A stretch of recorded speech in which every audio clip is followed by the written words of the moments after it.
an Arab army has attacked from this side and is trying to get to Jerusalem. And so the Romans know that the Arabs, you're outnumbered, you're out technology, you're out money, and you're facing two empires. Do you attack both at the same time? That makes no sense. But it's exactly what the Arabs did. They attacked.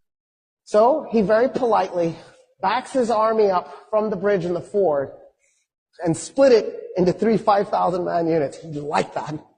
And he put one upriver, one downriver, and then pulled the other one away from the river. And he just waited. So the Persians and Romans start to cross the bridge and they're also crossing the ford at the same time. And he waits, and he waits, and he waits. When 50,000 Persians and Romans had crossed the Euphrates, he blew a horn.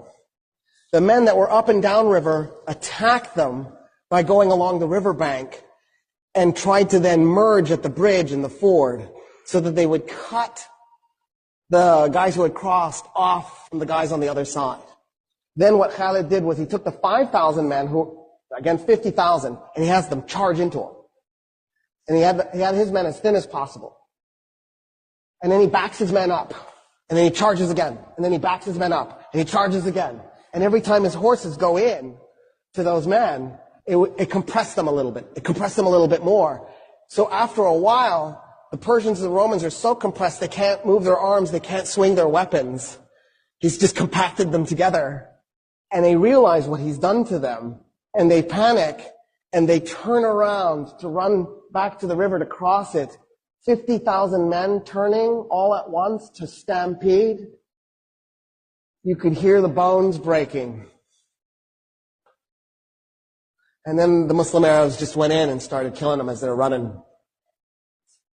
By the time the battle was done, 200 Muslim Arabs were dead. 50,000 Persians and Romans were dead.